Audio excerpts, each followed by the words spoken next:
ಒಂದು ಮಾತು ಹೇಳ್ತಾರೆ, ನಿಮ್ಗೆ ಯಾಕೆ ಕಷ್ಟ ಅಮ್ಮಂಗೆ ಪರತಿ ಗೊತ್ತಾಗತ್ತೆ ಅಂತನ. ನಾನು ಇದು ಬರೆದು ನೀನು ಯಾರಿಗೂ ಹೇಳ್ಬೇಡ, ಪ್ರೇಮ್ ಹೇಳಿದ್ರು ಅಂತ ಹೇಳಬೇಡ, ಯಾರಿಗೂ ಹೇಳಬೇಡ, ನಾವು ಯಾರಿಗೂ ಹೇಳೋದಿಲ್ಲ. ನಾನು ಪಾರ್ವತಿಗೆ ಹೋಗಲ್ಲ ಅಂತ ಹೇಳ್ತೀನಿ. ಅದು ಯಾಕೆ ಏನು ಅಂತ ನೀವು ನಮಗೆ ಬಿಟ್ಬಿಡಿ. ನೀವು ಅವತ್ತು ಹೇಳ್ದೆ ಹೋಗಿದ್ರೆ ಪ್ರೇಮ್ ಅಣ್ಣವರ ಇದರಲ್ಲಿ ಇದೊಂದು ಕಪ್ಪು ಚುಕ್ಕೆ ಆಗಿರೋದು.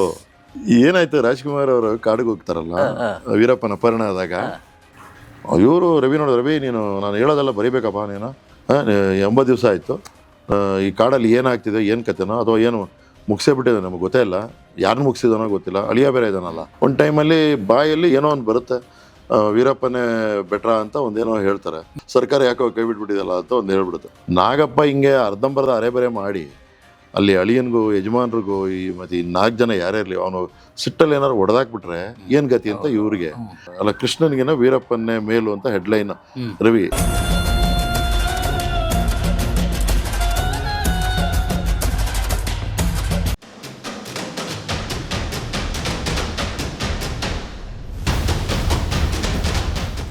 ಆಮೇಲೆ ನಾನು ಅಣ್ಣ ಇನ್ನೊಂದು, ನಾನು ನಾಳೆಯಿಂದ ಬರಲ್ಲ ಅಂತ ಹೇಳ್ತಾರೆ. ಅವೆಲ್ಲ ನೀವು ಎಲ್ಲ ಮುಂದುವರಿತದೆ, ನೀವು ಬರಲೇಬೇಕು, ಇದನ್ನ ಇಟ್ಕೊಂಡು ನೀವು ಇದು ಮಾಡಬೇಡಿ ಅಂತ ಹೇಳ್ತಾರೆ. ಅವಾಗ ಒಂದು ಮಾತು ಹೇಳ್ತಾರೆ, ನಿಮ್ಗೆ ಯಾಕೆ ಕಷ್ಟ ಅಮ್ಮಂಗೆ ಪರತಿ ಗೊತ್ತಾಗತ್ತೆ ಅಂತನ. ನಾನು ಇದು ಬರೆದು ನೀನು ಯಾರಿಗೂ ಹೇಳ್ಬೇಡ, ಪ್ರೇಮ್ ಹೇಳಿದ್ರು ಅಂತ ಹೇಳಬೇಡ, ಯಾರಿಗೂ ಹೇಳಬೇಡ, ನಾವು ಯಾರಿಗೂ ಹೇಳೋದಿಲ್ಲ. ನಾನು ಪಾರ್ವತಿಗೆ ಹೋಗಲ್ಲ ಅಂತ ಹೇಳ್ತೀನಿ. ಅದು ಯಾಕೆ ಏನು ಅಂತ ನೀವು ನಮಗೆ ಬಿಟ್ಬಿಡಿ. ನಾನು ಹೋಗಲ್ಲ ಅಂತ 2:30ಗೆ ಬರೆದು ನಾನು ಮನೆಗೆ ಆಮೇಲೆ ಹೋಗ್ತೀನಿ, ಹೇಳ್ಬಿಡು ನಾನು ಫಂಕ್ಷನಿಗೆ ಬರಲ್ಲ ಅಂತ ನೀನು ಫೋನ್ ಮಾಡಿ ಹೇಳಿ ಅಂತೇಳಿ ಹೇಳ್ಬಿಟ್ಟು, ಅಣ್ಣ ನಾನೇ ಪಾಪ ನಾನು ಹೇಳಲ್ಲ, ನೀವೇ ಹೇಳಿ, ಫಂಕ್ಷನ್ ಕ್ಯಾನ್ಸಲ್ಲು. ಆಮೇಲೆ ನಾನು ಬೇಡ ಅಂತ ಹೇಳಿದ್ರೆ, ನಾನು ಅಣ್ಣ ಬರ್ತಾರ ಅಂದರೆ ನಾನು ಹೇಳಿದ್ದೀನಿ ಅನ್ಕೊಬಿಡ್ತಾರೆ ಅಂತ. ಆಮೇಲೆ ನೀವೇ ಅಕ್ಕಂಗೆ ಹೇಳಿ ಅಂತ ಹೇಳ್ತಾರೆ. ಆಯ್ತು ನಾನೇ ಮಾತಾಡ್ತೀನಿ ಅಂದ್ಬಿಟ್ಟು ಪಾರ್ವತಮ್ಮವ್ರಿಗೆ ಫೋನ್ ತೊಗೊಂಡು, ಪಾರ್ವತಿ ಇದು ಕ್ಯಾನ್ಸಲ್ ಮಾಡಿಬಿಡು, ನನಗೆ ಇಷ್ಟ ಇಲ್ಲ, ಬೇಡ ಅಂತ ಹೇಳ್ತಾರೆ. ನಾನು ಆಮೇಲೆ ಮಾತಾಡ್ತೀನಿ ಬಂದು ಅಂತ ಹೇಳ್ತಾರೆ. ಆಮೇಲೆ ಯಾಕ್ರಿ ಒಪ್ಕೊಂಬಿಟ್ಟಿದ್ದೀವಿ, ನೀವು ಯಾವತ್ತೂ ಕ್ಯಾನ್ಸಲ್ ಮಾಡಲ್ಲ, ಪೇಪರ್ಲೆಲ್ಲ ಬಂದಿದೆ ಅಂತ ಹೇಳ್ತಾರೆ. ಇಲ್ಲ ಪಾರ್ವತಿ ಬೇಡ ಅಂತ. ಅಷ್ಟೊತ್ತಿಗೆಲ್ಲ ಅಮ್ಮಂಗೆ ಗೊತ್ತಲ್ಲ, ಇವ್ರು ಯಾವುದೋ ಒಂದು ಸಿನಿಮಾ ಮಾಡಲ್ಲ ಅಂದರೆ ಮಾಡಲ್ಲ ಇದು ಅಂಥೇಳಿ ಇವರು ಆಮೇಲೆ ಹೋಗೋದಿಲ್ಲ. ಇದು ನಡೆದ ಕತೆ. ನಾನು ಪಾರ್ವತಮ್ಮಯ್ಯವ್ರಿಗೂ ಅಮ್ಮಂಗೆ ಗೊತ್ತಾಗಿಲ್ಲ, ಯಾರು ನಿಲ್ಸಿಂದ ಅವ್ರಿಗೆ ಗೊತ್ತಾಗಿಲ್ಲ, ಅವ್ರು ನನ್ನ ಕೇಳೂ ಇಲ್ಲ. ಅಣ್ಣ ಅದು ಏನು ಹೇಳಿದ್ರೋ ಗೊತ್ತಿಲ್ಲ, ಅಂದರೆ ಅಣ್ಣಂಗೆ ಇಷ್ಟ ಆಗಿಲ್ಲ, ಇಷ್ಟ ಆದ್ಮೇಲೆ ಬಿಟ್ಬಿಡ್ತಾರೆ ಅಂತ ಗೊತ್ತು ಅವ್ರಿಗೆ. ಸೊ ಆಮೇಲೆ ಇನ್ಯಾರಿಗೂ ಗೊತ್ತಿಲ್ಲ ಇದು. ನಾನು ಎಲ್ಲೂ ಇದು ಬಾಯ್ ಬಿಡಲಿಲ್ಲ. ಅಮ್ಮವ್ರ ತೀರ್ಮಾನದ ನಾನು ನಮ್ಮ ಆಪ್ತ ಸ್ನೇಹಿತರ ಹತ್ರ ಏನಾದ್ರು ಇದು ಹಿಂಗೆ ಇದು ನಡೆದ ಕತೆ ಅಂತ ಹೇಳಿದ್ದೀನಿ. ಇದು ನಮ್ಮಲ್ಲೇ ಇದೆ, ಇಷ್ಟು ವಿವರವಾಗಿ ಹೇಳ್ತಾ ಇರೋದು ನಿಮ್ಮ ನಿಮ್ಮ ಆಪ್ತತೆ ಇರೋದ್ರಿಂದ. ಇದು ಪಾರ್ವತಮ್ಮವ್ರು ಇಲ್ಲ ಇವಾಗ. ಆಮೇಲೆ ಅವ್ರಿಗೂ ಪಾಪ ನನಗೆ ಆಮೇಲೆ ಗೊತ್ತಾಯ್ತದ ಯಾರು ಅಂತ ಗೊತ್ತಾಯ್ತು, ಫ್ಯಾಕ್ಟ್ರಿ ಯಾರ್ದು ಅಂತ. ಅವ್ರು ನನಗೂ ಗೊತ್ತು, ಅವ್ರ ಸಿನಿಮಾಗೆ ಹೋಗಿ ಅವರ ಹಾರ ನಾನು ಹಾಕ್ಸ್ಕೊಂಡಿದ್ದೀನಿ. ಮುಹೂರ್ತಕ್ಕೆ ಹೋದಾಗ ಅವ್ರು ಸಿನಿಮಾ ಮಾಡಿದ್ದಾರೆ, ಅವರು ಮುಹೂರ್ತಕ್ಕೆ ಹೋದಾಗ ನನಗೆ ಅವ್ರು ಹಾರ ಹಾಕಿದ್ದಾರೆ. ಪಾಪ ನನಗೆ ಸಿಕ್ಕಿದಾಗೆಲ್ಲ ಮಾತಾಡಿಸ್ತಾರೆ. ಬಟ್ ಬಟ್ ಇದಾದ್ಮೇಲೆ ವರ್ಧಣ್ಣ ಅವರು, ನೀವು ಅವತ್ತು ಹೇಳ್ದೆ ಹೋಗಿದ್ರೆ ಪ್ರೇಮ್ ಅಣ್ಣವರ ಇದರಲ್ಲಿ ಇದೊಂದು ಕಪ್ಪು ಚುಕ್ಕೆ ಆಗಿರೋದು. ಯಾಕೆಂದರೆ ಸಿನಿಮಾ ಮಾಡಿ ಇದು, ಯಾಕೆಂದ್ರೆ ಆಮೇಲೆ ಶಿವಾಜಿ ಗಣೇಶ್ ಅವರೆಲ್ಲ ಸಿನಿಮಾ ಮಾಡಲಿಲ್ಲ, ಯಾಕೆ ಅಣ್ಣ ಅದನ್ನು ಫಾಲೋ ಮಾಡ್ಕೊಂಡು ಬಂದಿರೋದ್ರಿಂದ ಪ್ರಿನ್ಸಿಪಲ್ಲು.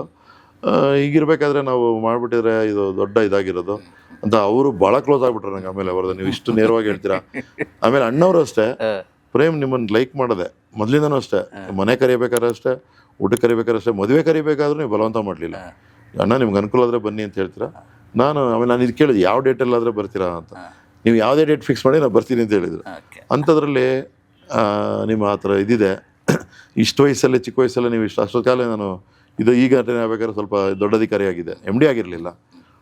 ನಾನು ಏನೇ ಅಧಿಕಾರಿ ಆಗಿಲ್ಲದೆ ಇದ್ರು, ದೊಡ್ಡ ಅಧಿಕಾರಿ ಇಲ್ಲದ್ರು, ಅವ್ರು ಯಾರೇ ಇದ್ದರು ಇವ್ರದ್ದು KMF ದೊಡ್ಡ ಅಧಿಕಾರಿ ಅಂತಲೇ ಹೇಳೋರು, ಚಿಕ್ಕ ಅಧಿಕಾರಿ ಇದ್ದಾಗಲೂ. ಆಮೇಲೆ ಅವ್ರ ಬಾಯ ಆಶೀರ್ವಾದ ದೊಡ್ಡ ಅಧಿಕಾರಿನೇ ಅದೇ. ಆ ಟೈಮಲ್ಲಿ ಅವ್ರು ಇರಲಿಲ್ಲ ಪಾಪ. 2010ರಲ್ಲಿ ಅವರು ಇರಲಿಲ್ಲ. ಇನ್ನೆಷ್ಟು ಖುಷಿಯಾಗಿರೋ MD ಆದ ಅಂತ ಹೇಳಿದ್ರೆ ಖುಷಿಯಾಗಿರೋರು. ಬಟ್ ಅವ್ರು ಮೊದಲಿಂದ ನನಗೆ ಅದೇ ಟ್ರೀಟ್ಮೆಂಟ್ ಕೊಡೋರು. ಬಟ್ ಇದೊಂದು ಆಯಿತು. ಈ ಥರ ಒಂದು 2-3 ಘಟನೆಗಳು ಹಿಂಗಾಗಿದ್ದಾವೆ.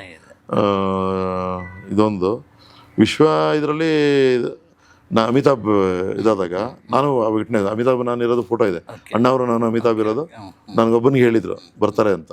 ಹೋದಾಗಲೂ ನನಗಿಷ್ಟ ಅಮಿತಾಬ್ ಮಾಡಲಿ, ಒಂದು ಇಡೀ ವರ್ಲ್ಡಲ್ಲಿ ಇದಾಗಲಿ ಅಂತ. ಅಲ್ಲಿ 2 ಥರ ನಾನು ಹೇಳಿದಣ್ಣ ಇಷ್ಟ ನೀವು ಇದಾಗುತ್ತೆ ಅಂತ. ಇಲ್ಲ ಪ್ರೇಮ ಇದೆಲ್ಲ ಕೆಲವರೆಲ್ಲ ಅದು ಹೆಂಗಸರು ಅಶ್ಲೀಲ ಅದೆಲ್ಲ ಬರುತ್ತೆ ಅಂತ ಹೇಳಿದರು. ಅದಕ್ಕೆ ಬೇಡ, ನಾನು ಹೋಗಿ ಬಲವಂತ ಮಾಡೋಕ್ಕೆ ಹೋಗಲಿಲ್ಲ, ಸುಮ್ಮನಾಗ್ಬಿಟ್ಟೆ. ಬಟ್ ಅವರೇ ಅದು ನಿರ್ಧಾರ ತೊಗೊಂಡಿದ್ದು. ಸೊ ಇದು ಎಲ್ಲೂ ಹೇಳಿಲ್ಲ. ಬಟ್ ಇದೊಂದು ಮಾತ್ರ ವೃತ್ತಿ ಜೀವನದಲ್ಲಿ ಆಗಿದ್ದು. ಆಮೇಲೆ ಭಾಳ ಆತ್ಮೀಯರಾದರು. ಇನ್ನೊಂದು ಘಟನೆ ಆಗಿದೆ, ನಿಮಗೆ ಡೋಣು ನಿಮಗೆ ಇದ್ದಿದ್ರೆ ಹೇಳ್ತೀನಿ. ಅದು ಇದು ಹಿಂಗೆ ಮಾಧ್ಯಮದ ಸಂಬಂಧಪಟ್ಟದ್ದು, ಬಿಯಾಂಡ್ ಲಿಮಿಟ್ಸ್ ಹೋಗ್ತಾ ಇದ್ದೀವಿ. ಏನಾಯ್ತು, ರಾಜ್ಕುಮಾರ್ ಅವರು ಕಾಡಿಗೆ ಹೋಗ್ತಾರಲ್ಲ ವೀರಪ್ಪನ ಅಪಹರಣ ಆದಾಗ, ಆಮೇಲೆ ಇದಕ್ಕಿಂತ ಮೊದಲು ಪ್ರಿಯಾಂಬಲ್ ಏನಂದ್ರೆ ರವಿಗೂ ಕಾಂಟ್ಯಾಕ್ಟ್ ಇರಲ್ಲ ಮೊದಲು, ರಾಜ್ಕುಮಾರ್ ಬಗ್ಗೆ ಇರಲ್ಲ. ಆಮೇಲೆ ನಾನು ಹೈ ಬೆಂಗಳೂರು ರವಿಗೆ ಅವರ ಲೇಖನ ನೋಡಿ ಒಂದು ಫೋನ್ ಮಾಡಿ ಹಿಂಗೆ ಕಾಂಟ್ಯಾಕ್ಟ್, ರಾಜ್ಕುಮಾರ್ ಹಿಂಗೆ ನಾನು ಭೇಟಿ ಮಾಡಿ ಆಪ್ತಾರದೆ, ಹಂಗೆ ರವಿ ನಾನು ಹಿಂಗೆ ಒಂದು ಆಪ್ತಾರ ಆಗ್ಬಿಡ್ತೀವಿ, ಫೋನ್ ಕಾಂಟ್ಯಾಕ್ಟ್ ನೇರ. ಆಮೇಲೆ ಅವನಿಗೂ ರವಿಗೂ ನನಗೆ ಇಷ್ಟ ಆಗಿ ಶುರು ಆಗುತ್ತೆ. ಆಮೇಲೆ ನಾನು ಹೇಳ್ತೀನಿ ಯಾಕೆ ಹಿಂಗೆಲ್ಲ ಟೈಮ್ ಇವೆಲ್ಲ ಬರ್ತಾ ಇರುತ್ತೆ ಟೀಕೆ ಲೇಖನಗಳು, ಅದು ಜನರಲ್ ಅದೇನೋ ಮಾಡೋಕ್ಕೆ. ಹೈ ಬೆಂಗಳೂರಲ್ಲಿ ರವಿ ಕೆಲವೆಲ್ಲ ಇದಿಲ್ಲ, ನಿಂಗೆ ಗೊತ್ತಿಲ್ಲ. ರಾಜ್ಕುಮಾರ್ ಹಂಗಿಲ್ಲ, ಸುತ್ತಮುತ್ತ ಮಾಡೋರಿಗೆ ರಾಜ್ಕುಮಾರ್ ಹೊಣೆಗಾರಿಕೆ ಮಾಡೋಕ್ಕಾಗಲ್ಲ. ಅವ್ರಿಗೆ ಕೆಲವು ವಿಚಾರ ಗೊತ್ತೇ ಇರಲ್ಲ. ಅವ್ರು ಓದೋದು ಜಾಸ್ತಿ ಒಂದು ಪೇಪರ್ ಪ್ರಜಾವಾಣಿ ಅಥವಾ ಒಂದು ಮನೆ ವರದಣ್ಣ, ಅವ್ರ ಪ್ರಪಂಚ ಇಷ್ಟೇ. ಬೇರೆದೆಲ್ಲ ಕವರ್ ಆಗಿರುತ್ತೆ. ಬೇರೆ ಏನಾರು ಆದರೆ, ಈಗ ನನಗೂ ಗೊತ್ತು ಕೆಲವು ವಿಚಾರ, ಅಭಿಮಾನಿಗಳು ಕೆಲವರು ಅತಿರೇಕಕ್ಕೆ ಹೋಗಿ, ಅದು ಯಾರ ವಿಚಾರನಾರ ಆಗಲಿ, ಇವ್ರು ಚೆನ್ನಾಗಿರ್ತಾರೆ, ವಿಷ್ಣು ಆಗಲಿ ಯಾರೇ ಆಗಲಿ, ಇವ್ರು ಚೆನ್ನಾಗಿದ್ದಾರೆ, ಅವ್ರಿಗೆ ಆ ಉದ್ದೇಶನೂ ಇರಲ್ಲ. ಅಣ್ಣ ಅವ್ರಿಗೆ ಇವೆಲ್ಲ ಗೊತ್ತೇ ಇರಲ್ಲ. ಬಟ್ ಈ ಸುತ್ತಮುತ್ತ ಇರೋರಿಗೆ ನನಗೆ ಗೊತ್ತು, ನಾನು ಕೇಳಿದ್ದೀನಿ. ಸುತ್ತಮುತ್ತ ಇರೋರು ಯಾರು ಅಲ್ಲಿ ಬಳಗದಲ್ಲಿ ಸುತ್ತಮುತ್ತ ಇರೋರಿಗೆ ಸ್ವಲ್ಪ ಅಸಮಾಧಾನ ಬಿಂಬಿಸೋದು, ಅದೇ ಒಂದು ಕಡೆಯಲ್ಲೋ ವಿಷ್ಣು ಕಾಂಪಿಟೀಷನ್ ಅಂತ ಬಿಂಬಿಸೋದು ಹಿಂಗಾಗುತ್ತೆ. ಅದು ನಿಜ ಅಂತ ಇಲ್ಲಿ ಹೇಳೋದು, ಹಂಗೆ ಅಭಿಮಾನಿಗಳಲ್ಲಿ ಅದೊಂಥರ ವಿಷ ಬೆಳ್ಕೊಂಡು ಹೋಗೋದು, ಅವೆಲ್ಲ ಕೆಲವು ಹಂಗಿರಲ್ಲ. ಅವ್ರಿಗೂ ಇವ್ರಿಗೂ ಗ್ಯಾಪ್ ಇದೆ. ವಿಷ್ಣು ಎಷ್ಟೊಂದು ಗೌರವಿಸ್ತಿದ್ರು ಅಣ್ಣವ್ರನ್ನ, ಅಭಿಮಾನಿ ಶಿವಣ್ಣ ಎಲ್ಲ ಎಷ್ಟು ಕ್ಲೋಸ್ ಆಗಿದ್ದರು. ಆಮೇಲೆ ಎಲ್ಲರೂ ಉದಯಶಂಕರ್ ಇಬ್ರಿಗೂ ಕಾಮನ್ ಆಗಿದ್ದರು. ಮತ್ತು ಡೈರೆಕ್ಟರ್ಸ್ ಕೆಲವರು ಕಾಮನ್ ಆಗಿದ್ದಾರೆ, ಪತ್ರಕರ್ತರು ಕೆಲವು ಕಾಮನ್ ಆಗಿದ್ದಾರೆ. ಅಂಬರೀಷ್ ಕ್ಲೋಸ್ ಆಗಿದ್ದರು. ಹಂಗೇನೋ ವಿರಸ ಇದ್ದರೆ ಅಂಬರೀಷ್ ವುಡ್ ಹ್ಯಾವ್ ಪ್ಯಾಚ್ಡ್ ಅಪ್. ಆ ಥರ ಏನು ಇರಲಿಲ್ಲ. ಬಟ್ ಏನಂದರೆ ಕ್ಲಾರಿಫಿಕೇಷನ್ ಇರ್ತಿರಲ್ಲ. ಇವರು ಸ್ವಲ್ಪ ಮಾಧ್ಯಮ ದೂರ ಇದ್ದರು, ಪ್ರೆಸ್ ಕಾನ್ಫರೆನ್ಸ್ ಎಲ್ಲ ಮಾಡ್ತೀರ, ಅಣ್ಣವರು ಮೌನವಾಗಿರೋರು, ಇದೆಲ್ಲ ಆಗಿ ಕೆಲವು ಮಿಸ್ಕನ್ಸೆಪ್ಷನ್ ಆಗಿದೆ. ಹಂಗೆ ರವಿಗೆ ಹಂಗೆ ಹೇಳ್ತಾ ಇದ್ದ, ನಿನಗೆ ಗೊತ್ತಿಲ್ಲ, ನೀನು ನೇರವಾಗಿ ಭೇಟಿ ಮಾಡೋದು ಗೊತ್ತಾಗುತ್ತೆ. ಭೇಟಿ ಮಾಡಿಸಿ, ನಾನು ಭೇಟಿ ಮಾಡಿಲ್ಲ, ಅಲ್ಲೆಲ್ಲ ಗೋಕಾಕ್ ಚಲೋ ದೂರ ಇದು ಮಾಡಿದ್ದೆ, ಬಟ್ 1-to-1 ಆಗಿಲ್ಲ, ಭೇಟಿ ಮಾಡಿಸಿದ್ರು. ನಿವೇದಿತಾ ಸಾಕ್ಷಿ ಅದಕ್ಕೆ. ಸರಿ, ನಾನು ಫಸ್ಟ್ ಟೈಮ್ ಅವಾಗ ಬೈಕ್ ಇದ್ದ ಕಾಲದಲ್ಲಿ, ಯಾರು ರವಿ ಬೆಳಗೆರೆ ಬೈಕಲ್ಲಿ ಓಡಾಡೋಂಥ ಕಾಲದಲ್ಲಿ ನಾನು ಸರಿ ಬೈಕಲ್ಲಿ ಅವರು ಕಾವೇರಿ ಹತ್ರ ಬೈಕ್ ನಿಲ್ಲಿಸಿ ನಿವೇದಿತಾ ಅವರು ಬರ್ತಾರೆ. ನಾನು ಅಲ್ಲಿಂದ ನಮ್ಮ ಗಾಡೀಲಿ ರವಿ ಕರ್ಕೊಂಡು ಅಣ್ಣವ್ರಿಗೆ ಭೇಟಿ ಮಾಡಿಸಿ, ಎಲ್ಲ ಅವ್ರದ್ದು ಕಾಸ್ಪಾತೆಲ್ಲ ಓದಬೇಕು, ತುಂಬ ಚೆನ್ನಾಗಿ ಬರೀತಾರಣ್ಣ ಅಂಥೇಳಿ ಅವ್ರಿಗೆ ಓದಿಸಿ ಅಣ್ಣವ್ರಿಗೆ. ಯಾಕೆಂದರೆ ನಾನು ಅಣ್ಣವ್ರಿಗೆ ಹೋದರೆ ನನಗೆ ಎಕ್ಸ್ಕ್ಲೂಸಿವ್ ಟೈಮ್, 11 ಗಂಟೆಗೆ ಹೋದರೆ ಅವ್ರ ಅಮ್ಮ ಆಫೀಸ್ಗೆ ಹೋಗ್ತಾಯಿದ್ರೆ, ನೀನು ಮಾತಾಡ್ತಾ ಇರಪ್ಪ ಅವ್ರಿಗೆ ಬೋರ್ ಆಗುತ್ತೆ ಅಂತೇಳಿ ನನ್ನ ಬಿಟ್ಟೋಗೋರು. ಆ ಟೈಮಲ್ಲಿ ನಾನು ಹೊರಗಡೆ ಏನಾಗುತ್ತೆ ಜನರಲ್ಲಾಗಿ ಅಥವಾ ಮಾಧ್ಯಮದಲ್ಲಿ ಅದು ಸರಿ ಇಲ್ಲ, ನಾನು ನೇರವಾಗಿ ಸ್ವಲ್ಪ ಹೇಳುವೆ. ಆಮೇಲೆ ಸಿನಿಮಾಗಳ ಬಗ್ಗೆ ನಾನು ಸ್ವಲ್ಪ ಬೇರೆ ಇಂಗ್ಲೀಷ್ ಯಾವ ಚೆನ್ನಾಗಿದೆ ರೀ ಅಂತ ಕೇಳೋರು, ಹೇಳುವೆ. ಹೌದಾ ನನಗಂತ ಹೋಗೋರು, ರಿಕ್ಸಲ್ಲೆಲ್ಲ ಹೋಗೋರು, ಯಾವುದೋ ಒಂದು ಚಿತ್ರ ಜ್ಞಾಪಕ ಹೋಗೋರು, ಹೋಗಿ ನೋಡೋರು ಅವರೆಲ್ಲ. ಸರಿ, ನನಗೆ ನಾನು ಸ್ವಲ್ಪ ಲಿಂಕ್ ಆಗುವೆ ಹೊರಗಡೆಗೂ ಇದಕ್ಕೂ. ಆಮೇಲೆ ಏನಾಗ್ತದೆ ಹೇಳುವೆ, ಸರಿ ಇಲ್ಲ. ಆಮೇಲೆ ಕೆಲವು ಸಿನಿಮಾ ದೃಶ್ಯ, ಅಣ್ಣ ಸರಿ ಇಲ್ಲ, ಡ್ರೆಸ್ಸಿಂಗ್ ಈ ಥರ ಮೇಕಪ್ ಸರಿ ಇಲ್ಲ ಅಂತ ಹೇಳಿ, ಕರೆಕ್ಟ್ ನೀವು ಹೇಳೋದು, ನನಗೆ ಯಾರೂ ಹೇಳೋದಲ್ಲ ಸರಿಯಾಗಿ ಅಂದ್ಬಿಟ್ಟು, ನಮಗೆ ಎತ್ತವ್ರಿಗೆ ಅಕ್ಕಿನ ಮುದ್ದು ಅಂತ ಅವ್ರು ಹೇಳಿದ್ದೆ, ನಾವು ಏನೋ ಒಂದು ಇದರಲ್ಲಿ ಮಾಡ್ಬಿಡ್ತೀವಿ ಅಂತ. ಅದಕ್ಕೆ ದೇ ಇಷ್ಟು ಲೈಕ್ ಹೀಗೆ ಮಾತಾಡ್ಬೇಕಾದ್ರೆ ನಾನು, ಇಲ್ಲಣ್ಣ ತುಂಬ ಚೆನ್ನಾಗಿ ಬರೀತಾರೆ ಅವರು, ಆಮೇಲೆ ಅವ್ರ ಶೈಲಿ ಇಲ್ಲ ತುಂಬ ಜನ. ಹೌದಾ, ಆಮೇಲೆ ಕರ್ಕೊಂಬರ್ಬೇಕು, ಬರಲಿ ಯಾವಾಗಾರು ಬೆಳಗ್ಗೆ ಹೊತ್ತು ಬನ್ನಿ ಹೇಳಿ ಅಂತ ಅಮ್ಮಂಗೆ ಹೇಳ. ಬರಲಿ ಬಿಡು, ಏನೇನೋ ಬರೀತಾರಲ್ಲ ಅಂತ. ಇಲ್ಲ ಸಂಪರ್ಕ ಇದಿದೆ ಅಂತ, ಹಂಗೆ ಇದಾದರೆ ಸರಿ ಆಗುತ್ತೆ, ಆಯಿತು ಅಂತ. ಆಮೇಲೆ ರವಿಗೆ ನಿವೇದಿತ ಕೇಳಿದ್ರೆ ಹೇಳ್ತಾರಲ್ಲ, ಆಯಿತು ಅಂತೇಳ್ಬಿಟ್ಟು ಕರ್ಕೊಂಡು ಹೋಗಿ ಆಮೇಲೆ ಭೇಟಿ ಮಾಡಿದ. ಇವಾಗ ಗಂಟೆಗಟ್ಟಲೆ ಮಾತಾಡೋರು, ಅಮ್ಮನ ಜನ ಮಾತಾಡೋರು ರವಿ. ಆಮೇಲೆ ಕ್ಲಾರಿಫೈ ಆದಮೇಲೆ ರಾಜ್ಕುಮಾರ್ ಏನು ಮಾಡಬೇಕು ಇಂಡಸ್ಟ್ರಿಗೆ ಅಂತ ರವಿ ದೊಡ್ಡದಾಗೆಲ್ಲ ಬರ್ದ. ಆಮೇಲೆ ಅವ್ರ ಸಿನಿಮಾಗಳಲ್ಲಿ ಅವರ ಭಾಷೆ ಇದರಲ್ಲಿ ಅವ್ರೇನು ಸ್ಟುಡಿಯೋ ಕಟ್ಟಬೇಕಾಗಿಲ್ಲ ಅಂತೆಲ್ಲ ಏನು ಟೀಕೆ ಬರುತ್ತೆ, ಬೇರೆಯವ್ರ ಥರ ಮಾಡಿಲ್ಲ ಅಂತ, ಏನು ಮಾಡಬೇಕು ಇದೆಲ್ಲ ಮಾಡಿದ್ದಾರೆ ಅಂತ ರವಿನೇ ದೊಡ್ಡದಾಗಿ ಕವರ್ ಪೇಜ್ ಲೆಟರ್ ತುಂಬ ಲೇಖನ ಎಲ್ಲ ಬರೀತಿದ್ದ ಅವಾಗ. ಆಮೇಲೆ ಆರ್ಟಿಕಲ್ ಎಲ್ಲ. ಹಂಗಾಗಿ ಒಂದು ಮದುವೆ ಆಯ್ತು. ಆಮೇಲೆ ಮದುವೆಗೆ ಪುನೀತ್ ಮದುವೆ ಆಗುತ್ತೆ. ಪಾರ್ವತಮ್ಮ ಇವರು ಆಯಿತು ರವಿ ಕರಿ ಅಂತ ಹೇಳ್ತಾರೆ, ನನಗೆ ಹೇಳ್ತಾರೆ. ನಾನೇನು ಹಿಡಿದ್ಬಿಟ್ಟು ನಾನು ಮತ್ತೆ ಜೊತೆಲಿ ಹೋಗ್ತೀವಿ. ಆವಾಗಲೇ ಅಣ್ಣ ಊಟ ಮಾಡ್ತಾ ಇರ್ತಾರೆ. ಹೋಗಿ ಭಗವಾನು ಅವರು ಆಪ್ತ ಮಿತ್ರ ತಿಪ್ಟೂರು ರಾಮಸ್ವಾಮಿ ಓದ್ತಾ ಇರ್ತಾರೆ. ಅವಾಗ ನಾನು ಮದುವೆಗೆ ವಿಶ್ ಮಾಡಿಬಿಟ್ಟು ರವಿ ನಾನು ಆಮೇಲೆ ಊಟ ಮಾಡ್ತಾ ಇರ್ತಾರೆ. ಆಮೇಲೆ ಪಕ್ಕ ಕೂರಿಸ್ಕೊಂಡು ಅಣ್ಣ ಕೈಯೇ ತೊಳೆಯಲ್ಲ, 1 ಗಂಟೆ ಮಾತಾಡಿದ್ದಾರೆ ರವಿ ಮತ್ತು ರಾಜ್ಕುಮಾರ್ ಅವರು. ಭಗವಾನು ಹಿಂದ್ಗಡೆ, ನಾನು ಭಗವಾನ್ ಹಿಂದ್ಗಡೆ ನಿಂತ್ಕೊಂಡಿದ್ದೀವಿ, ಫೋಟೋ ಇದೆ, ಹಿಂದ್ಗಡೆ ನಿಂತ್ಕೊಂಡಿದ್ದೀವಿ. ಆಮೇಲೆ ರಾಮ್ಸು ಏನು ಮಾತಾಡಿದ್ರೆ ಇವ್ರಿಗೂ ಇಂಟ್ರೆಸ್ಟು, ಅವರು ಮಾತಾಡೋ ಶೈಲಿ ಗೊತ್ತಲ್ಲ, ಎಲ್ಲ ಮಾತಾಡಿ 1.5 ಗಂಟೆ ಊಟ ಮಾಡಿ ಹೇಳ್ತಾನೆ ಇಲ್ಲ, ಕೈ ತೊಳೆದಿಲ್ಲ, ಕೈ ತೊಳೆದು ಇಲ್ಲೆಲ್ಲ ಪರವಾಗಿಲ್ಲ ನಡೀತದೆ ಅಂತೇಳಿ ಈಗ ಕೈ ಒರೆಸ್ಕೊಂಡು ಇಬ್ಬರು ಕೂತ್ಕೊಂಡು ಮಾತಾಡೋದು.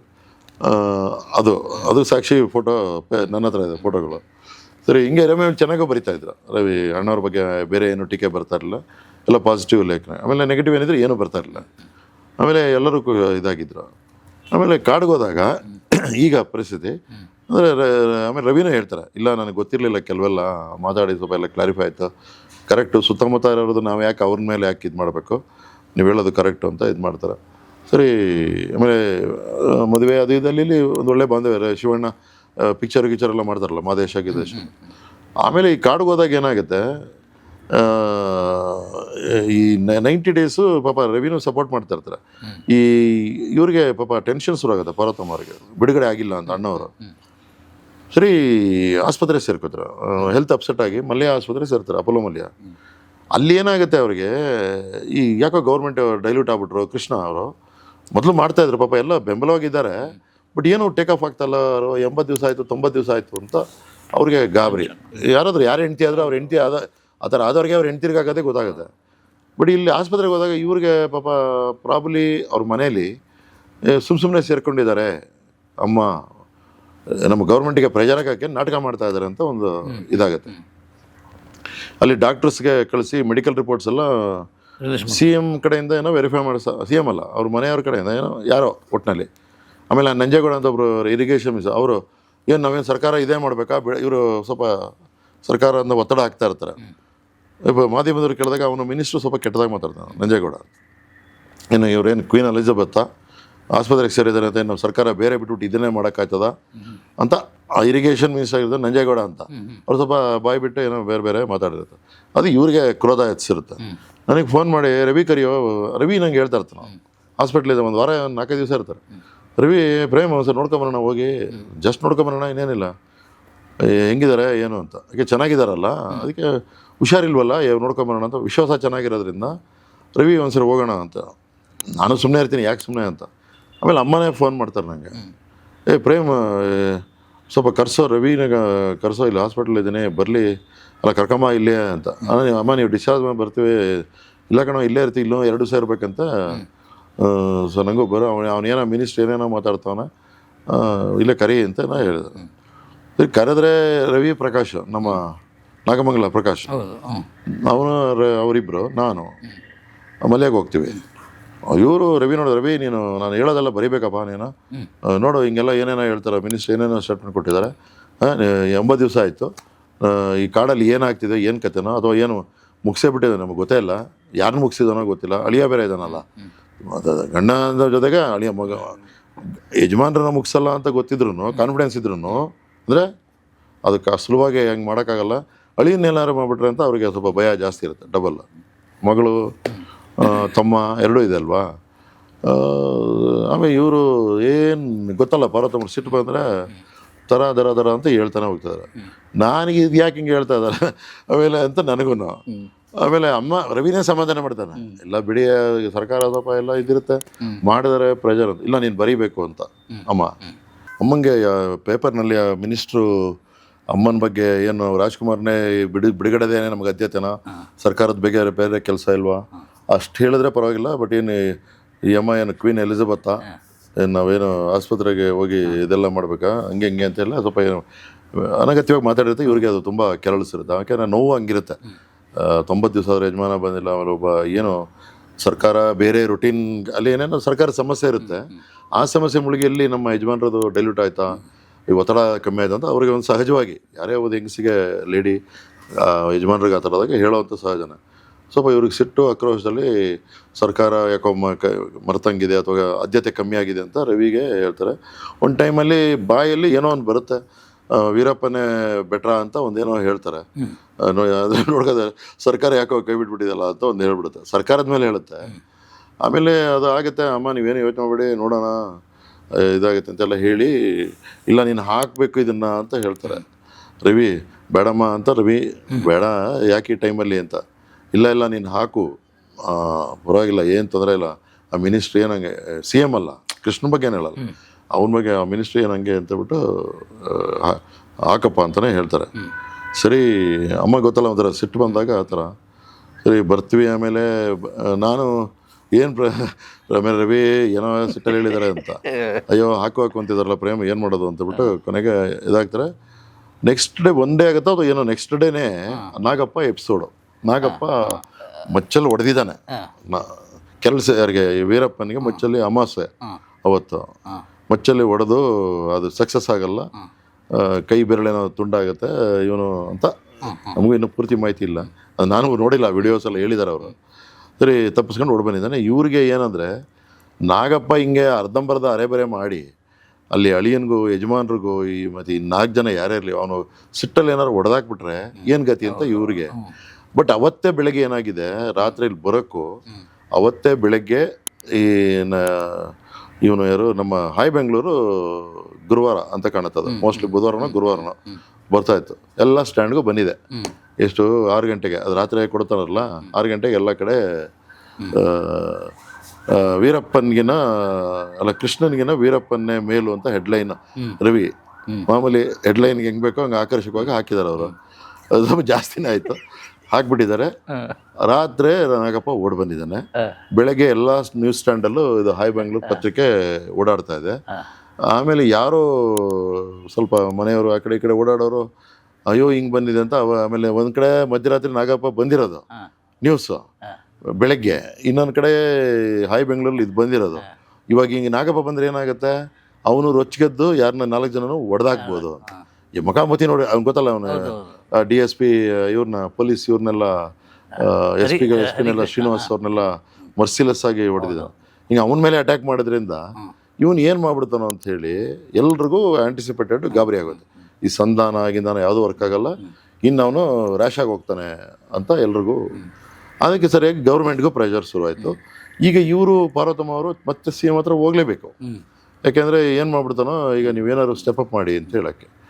ಸರಿ ಎಲ್ಲ ಐ ಥಿಂಕ್ ಇದು ಆರ್ಟಿಕಲ್ ಆಗಿ 1 ದಿವಸ ಆಗಿರುತ್ತೆ. ಇವ್ರು ಡಿಸ್ಚಾರ್ಜ್ ಆಗಿ ಮನೆಗೆ ಹೋಗಿರ್ತಾರೆ, ಅಮ್ಮ ಮನೇಲಿ ಇರ್ತಾರೆ. ಅದು ನೆಕ್ಸ್ಟ್ ಡೇ ಹಿಂಗಾಗಿರುತ್ತೆ. ಅಮ್ಮ ಮನೇಲಿರ್ತಾರೆ 7:15 ಗಂಟೆ.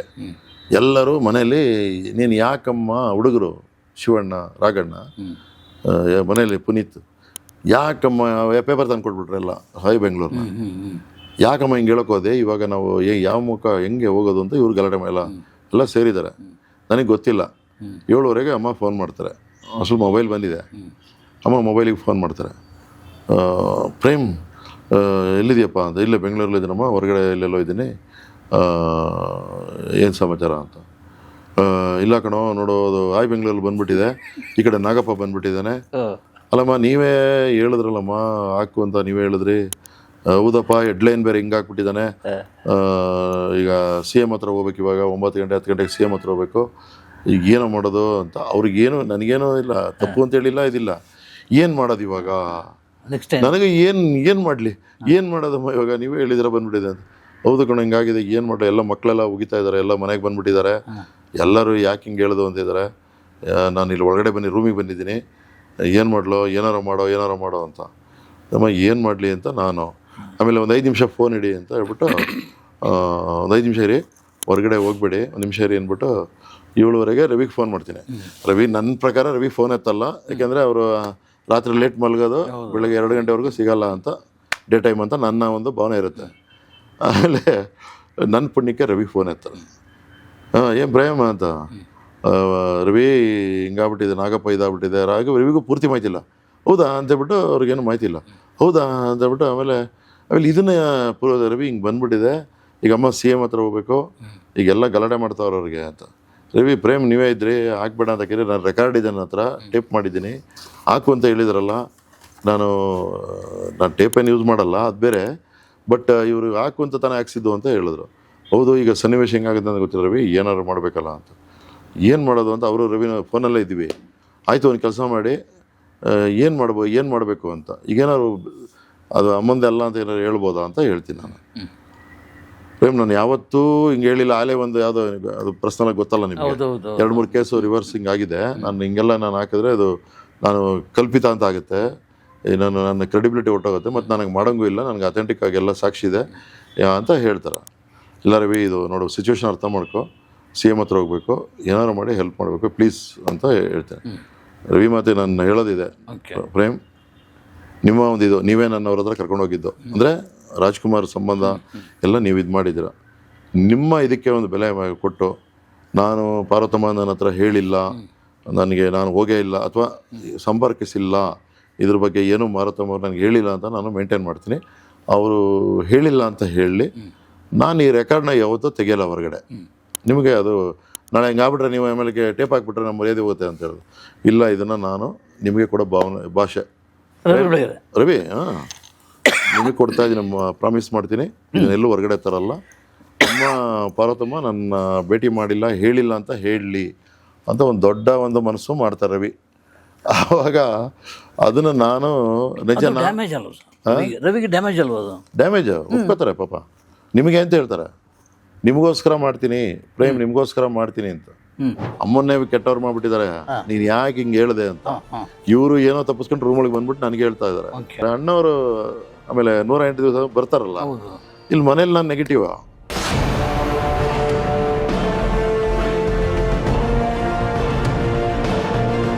ಶ್ರೀಮತಿಯವರ ಬಗ್ಗೆ ನನಗೆ ತುಂಬ ಕುತೂಹಲ ಇದೆ. ಅವ್ರು ಯಾಕೆ ತೀರ್ಕೊಂಡಿದ್ದು? ನನಗೆ ಭಾಳ ಸಪೋರ್ಟರ್ ಅವಳು ಲೈಫಲ್ಲಿ, ಕೆರಿಯರ್ ಟೋಟಲಿ ಅದೊಂದು ದೊಡ್ಡ ಇದಲ್ವಾ, ಹೊಡೆತ ಅಲ್ವಾ? ನಾನು ಇಷ್ಟು ಚಿಕ್ಕ ವಯಸ್ಸಲ್ಲೇ MD ಆದೆ ಅಂತ ನನಗೆ ವಿರೋಧಗಳು, ಆಮೇಲೆ ಈ ರಾಜಕೀಯ ಇದು ಅವೆಲ್ಲ ಇರ್ತಾ ಇತ್ತು. ಸ್ನೋ ಆಗಿ ಸಿಕ್ಕಾಪಟ್ಟೆ ಸ್ನೋ ಅಂತಾಗಿ ಅವಳು ಅಲ್ಲಿ ಚೇಂಜ್ ಆಗೋ ಫ್ಲೈಟು ಅಲ್ಲಿ ಇಳಿದೆ, ಇನ್ನೆಲ್ಲೋ ಒಂದು ಕಡೆ ಇಳಿತು. ಅಲ್ಲಿ ಒಂದು 3 ತಿಂಗಳಿದ್ದಾದ್ಮೇಲೆ ಮತ್ತೆ ಅಲ್ಲಿ ಇರೋಕ್ಕಾಗಲ್ಲ ಜಾಸ್ತಿ ಇದು. ಸೊ ವಾಪಸ್ ಬರೋಕ್ಕಾದ್ರೆ ಇವಳಿಗೆ ಭಯ, ಬ್ಲಡ್ ಸರ್ಕ್ಯುಲೇಷನ್ ಸರಿಯಾಗಿ ಲೆಗ್ ಎಕ್ಸಸೈಸ್ ಆಗಿಲ್ಲ ಅಂದರೆ ಕ್ಲಾಟ್ಸ್ ಆಗುತ್ತಂತೆ. ಮೆಟ್ಲು ಇಳಿಬೇಕಾದ್ರೆ ಇಲ್ಲ ಆಗ್ತಾ ಇಲ್ಲ ಅಂದ್ಬಿಟ್ಟು ಹಂಗೆ ಕುಸಿದ್ಬಿಟ್ಲ.